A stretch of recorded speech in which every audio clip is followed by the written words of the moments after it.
Hi friends, welcome back to KNR tutorials. ఈ వీడియోలో మనం ఆర్ఆర్బీ గ్రూప్ డీకి సంబంధించి 15th డిసెంబర్ సెకండ్ షిఫ్ట్కి సంబంధించినటువంటి ఇంపార్టెంట్ క్వశ్చన్స్ అండ్ కాన్సెప్ట్స్ చూద్దాం. ఎవరైనా మన ఛానల్ని కొత్తగా చూస్తున్నట్లయితే తప్పకుండా ఛానల్ సబ్స్క్రైబ్ చేసుకొని పక్కనే ఉన్న బెల్ ఐకాన్ క్లిక్ చేయండి. నేను ఈ వీడియోకి 500 లైక్స్ టార్గెట్ ఇస్తున్నాను. తప్పకుండా ఈ టార్గెట్ అనేది కంప్లీట్ చేయండి. ఫస్ట్ క్వశ్చన్ చూడండి. ప్రపంచ వాయు నాణ్యత నివేదిక 2025 ప్రకారం భారతదేశం యొక్క ర్యాంక్ ఎంత? What is India's rank in the world air quality report 2025? అంటే మనకి ఫిఫ్త్ ర్యాంక్. భారతదేశం యొక్క ర్యాంక్ ఎంత? Fifth rank. సో ప్రపంచ వాయు నాణ్యత నివేదిక 2025 ప్రకారం భారతదేశం యొక్క ర్యాంక్ ఎంత అంటే ఫిఫ్త్ ర్యాంక్. సో ఈ నివేదికని ఎవరు రిలీజ్ చేస్తారంటే స్విట్జర్లాండ్కి చెందినటువంటి సంస్థ అయిన ఐక్యూఏ అనేటువంటి సంస్థ ఈ నివేదికను రిలీజ్ చేస్తుంది. స్విట్జర్లాండ్కి చెందినటువంటి ఐక్యూఏ అనేటువంటి సంస్థ ఈ నివేదికను రిలీజ్ చేస్తుంది.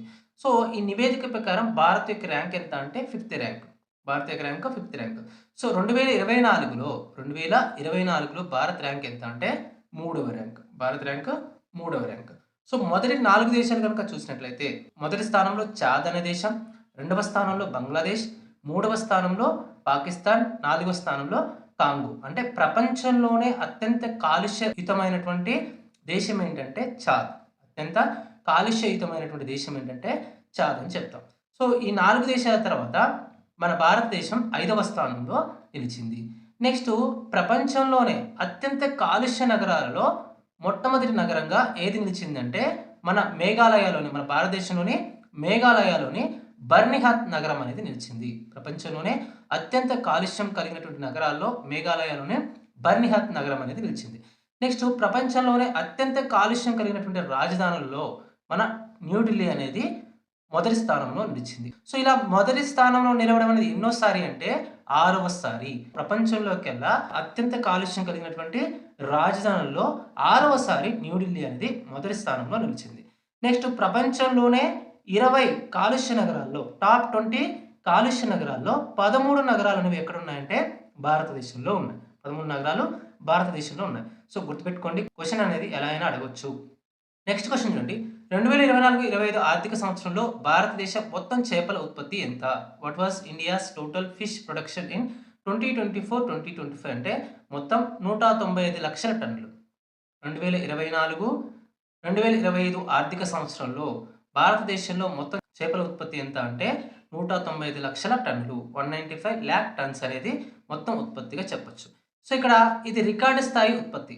ఓకేనా? సో అంతకుముందు ఫైనాన్షియల్ ఇయర్తో పోల్చుకున్నప్పుడు ఇది రికార్డు స్థాయి ఉత్పత్తి అని చెప్పొచ్చు. ప్రపంచంలోనే చేపల ఉత్పత్తిలో మొదటి స్థానంలో ఉన్న దేశం ఏంటంటే చైనా. రెండవ స్థానంలో ఉన్న దేశం ఏంటి? భారతదేశం. ప్రపంచంలోనే చేపల ఉత్పత్తిలో చైనా అనేది మొదటి స్థానంలో ఉంది. నెక్స్ట్ భారతదేశం అనేది రెండవ స్థానంలో ఉంది. చేపల యొక్క ఉత్పత్తికి సంబంధించినటువంటి రెవల్యూషన్ మనం ఏమంటామంటే బ్లూ రెవల్యూషన్ అంటాం. చేపల యొక్క ఉత్పత్తికి సంబంధించినటువంటి విప్లవాన్ని మనం ఏమంటాం? నీలి విప్లవం లేదా బ్లూ రెవల్యూషన్ అని అంటాము.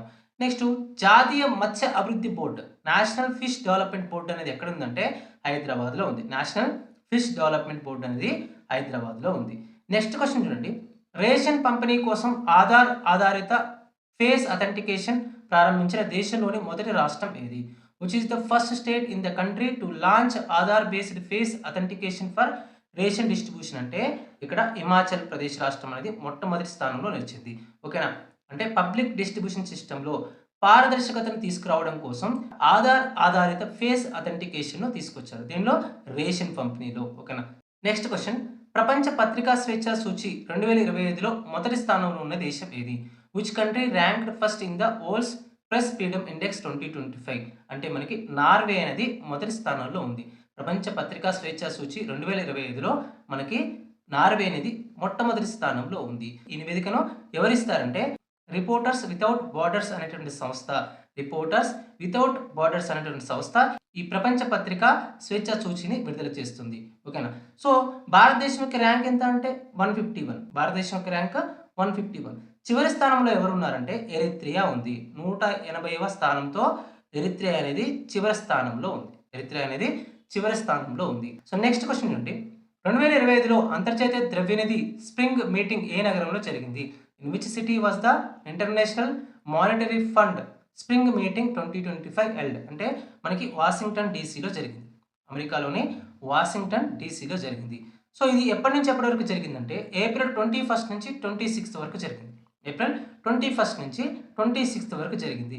సో ఇక్కడ ఐఎంఎఫ్ యొక్క ప్రధాన కార్యాలయం ఎక్కడుంది అంటే మనకి వాషింగ్టన్ డీసీ, యూఎస్ఏలోని వాషింగ్టన్ డీసీలో ఉంది. నెక్స్ట్ ఐఎంఎఫ్ యొక్క కరెన్సీని ఏమంటారంటే ఎస్డిఆర్ అంటారు. స్పెషల్ డ్రాయింగ్ రైట్స్ అంటారు. ఐఎంఎఫ్ యొక్క కరెన్సీని స్పెషల్ డ్రాయింగ్ రైట్స్ అని పిలుస్తారు. నెక్స్ట్ క్వశ్చన్ చూడండి. జూన్ 2025లో ప్రధానమంత్రి ఆర్థిక సలహా మండలి అధ్యక్షుడిగా ఎవరు నియమితులయ్యారు? Was appointed as the chairman of the economic advisory council to the prime minister in June 2025 అంటే మనకి మహేంద్రదేవ్ ప్రధానమంత్రి యొక్క ఆర్థిక సలహా మండలి అధ్యక్షుడిగా నియమితులవ్వడం జరిగింది. సో ఇంతకుముందు ఎక్కడ పనిచేశారంటే ఆయన యాక్సిస్ బ్యాంక్ యొక్క స్వతంత్ర డైరెక్టర్గా పనిచేశారు. ఇంతకుముందు యాక్సిస్ బ్యాంక్ యొక్క స్వతంత్ర డైరెక్టర్గా పనిచేశారు. నెక్స్ట్ క్వశ్చన్ చూడండి. టైగర్ ట్రయంఫ్ 2025 విన్యాసాల యొక్క సీ ఫేజ్ ఏ తీరంలో జరిగింది? At which coast was the sea phase of tiger triumph 2025 exercise held అంటే కాకినాడ తీరంలో జరిగింది. కాకినాడ కోస్ట్లో జరిగింది. సో ఇది భారత్ మరియు అమెరికా మధ్య జరిగేటటువంటి త్రివిధ దళాల యొక్క విన్యాసంగా చెప్తాం. భారత్ మరియు అమెరికా మధ్య జరిగేటటువంటి త్రివిధ దళాల యొక్క విన్యాసంగా చెప్తాం. దీన్ని టైగర్ ట్రయంఫ్ అనేది మనం భారత్ మరియు అమెరికా మధ్య జరిగేటువంటి త్రివిధ దళాల యొక్క విన్యాసంగా చెప్తాం. నెక్స్ట్ ఇక్కడ సీ ఫేజ్ అనేది కాకినాడ తీరంలో జరిగితే అర్బర్ ఫేజ్ అనేది ఎక్కడ జరిగిందంటే విశాఖపట్నంలో జరిగింది. అర్బర్ ఫేజ్ అనేది విశాఖపట్నంలో జరిగింది. నెక్స్ట్ అర్బర్ ఫేజ్ గురించి కూడా అడిగే అవకాశం ఉంటుంది, గుర్తుపెట్టుకోండి. నెక్స్ట్ క్వశ్చన్ చూడండి. మొదటి ఈ స్పోర్ట్స్ ప్రపంచ కప్ ఏ దేశంలో జరిగింది? In which country was the first ఈ స్పోర్ట్ వరల్డ్ కప్ హెల్డ్ అంటే మనకి సౌదీ అరేబియాలోని రియాద్ నగరంలో జరిగింది. మొట్టమొదటి ఈ స్పోర్ట్స్ ప్రపంచ కప్ అనేది సౌదీ అరేబియాలోని రియాద్ నగరంలో జరిగింది. నెక్స్ట్ క్వశ్చన్ చూడండి. భారత సైన్యం కోసం భారత్ ఎలక్ట్రానిక్ లిమిటెడ్ బెల్ అభివృద్ధి చేసిన స్వదేశీ వాయు రక్షణ నియంత్రణ వ్యవస్థ పేరు ఏమిటి? What is the indigenous air defence control and reporting system developed by bell for the Indian army అంటే ఆకాశ్ తీర్ అనేటటువంటి స్వదేశీ వాయు రక్షణ నియంత్రణ వ్యవస్థను బెల్ అనేది మన భారత సైన్యం కోసం తయారు చేసింది. సో ఇక్కడ ఆకాశ్ తీర్ అంటే ఏంటంటే automated air defence control and reporting system. ఓకేనా? సో ఆకాశ్ తీర్ అంటే automated air defence control and reporting system అంటారు. సో ఎవరు తయారు చేశారంటే బెల్ తయారు చేసింది. ఎవరి కోసం అంటే భారత సైన్యం కోసం తయారు చేసింది. నెక్స్ట్ క్వశ్చన్ చూడండి. 2025లో అర్జున అవార్డు గ్రహీత స్వీటీ బురా ఏ క్రీడకు సంబంధించిన వారు? Sweety Boora who received the Arjuna award in 2025 is related to which sport అంటే ఈమె బాక్సింగ్కి సంబంధించినటువంటి క్రీడాకారిణి. ఏ రాష్ట్రానికి చెందింది అంటే హర్యానా రాష్ట్రానికి చెందినటువంటి వ్యక్తి. సో ఈమె యొక్క విజయాలు కనుక మనం చూసినట్లయితే 2023లో ప్రపంచ మహిళా బాక్సింగ్ ఛాంపియన్షిప్లో ఈమె స్వర్ణ పథకం నెగ్గడం జరిగింది. 2023లో ప్రపంచ మహిళల బాక్సింగ్ ఛాంపియన్షిప్లో స్వర్ణ పథకం. నెక్స్ట్ 2014లో ప్రపంచ ఛాంపియన్షిప్లో రజత పథకం. నెక్స్ట్ 2022లో ఆసియా ఛాంపియన్షిప్లో స్వర్ణ పథకాన్ని నెగ్గడం జరిగింది. నెక్స్ట్ క్వశ్చన్ చూడండి.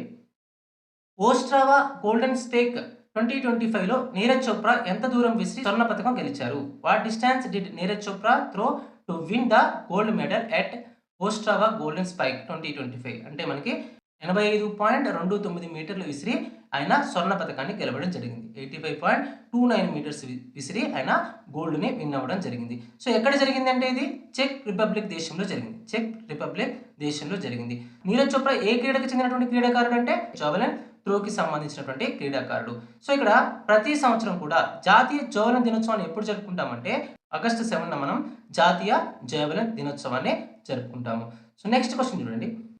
కర్ణాటక సామూహిక వివాహ పథకం కింద 50,000 రూపాయల ఆర్థిక సహాయం ఏ వర్గాలకు ప్రకటించారు? For which communities did Karnataka announce 50,000 rupees assistance under the mass marriage scheme అంటే ఎస్సీ మరియు మైనారిటీల కోసం కర్ణాటక ప్రభుత్వం 50,000 రూపాయల ఆర్థిక సహాయాన్ని అందిస్తోంది. నెక్స్ట్ క్వశ్చన్ చూడండి.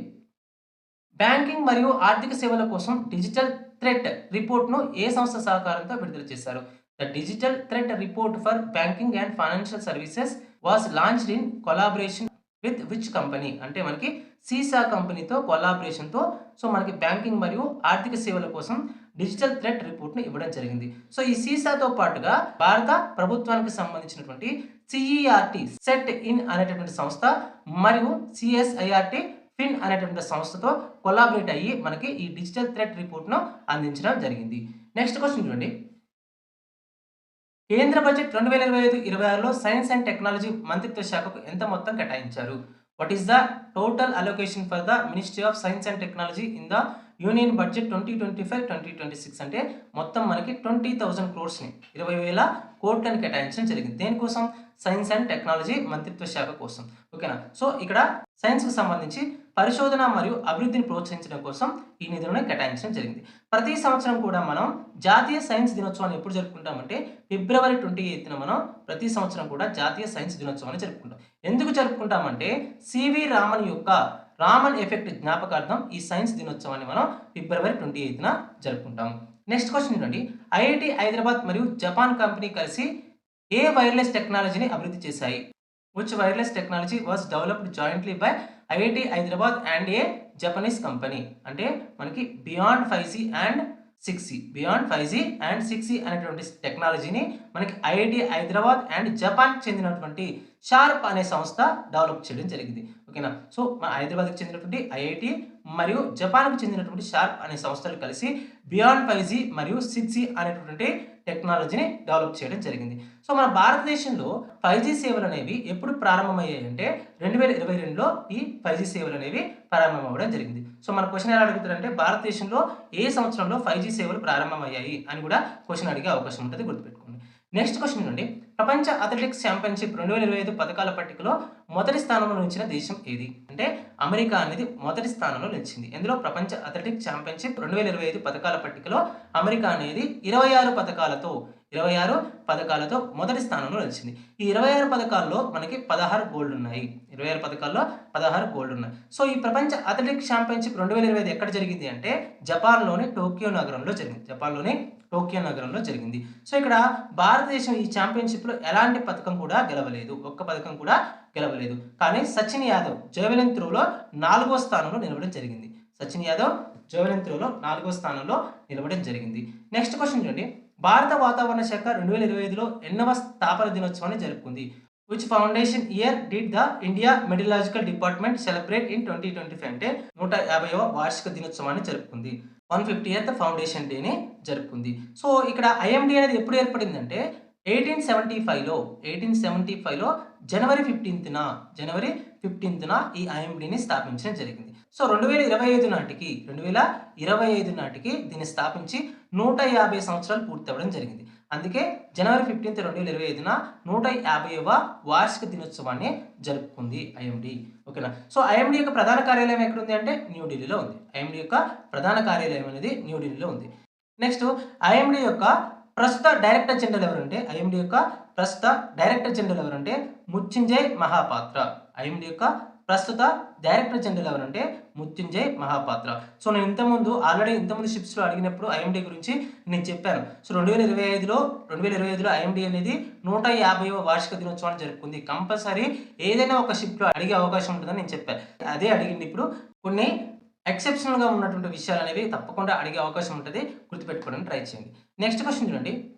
ఒక రాయిని 12 మీటర్స్ పర్ సెకండ్ వేగంతో పైకి విసిరితే 1 సెకండ్ తర్వాత దాని వేగం ఎంత?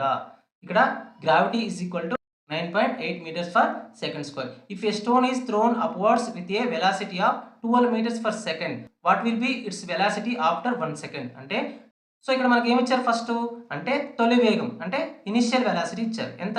12 meters per second square. Next ఏమి ఇచ్చారంటే టైం ఇచ్చారు. టైం ఎంత? 1 second. Time 1 second.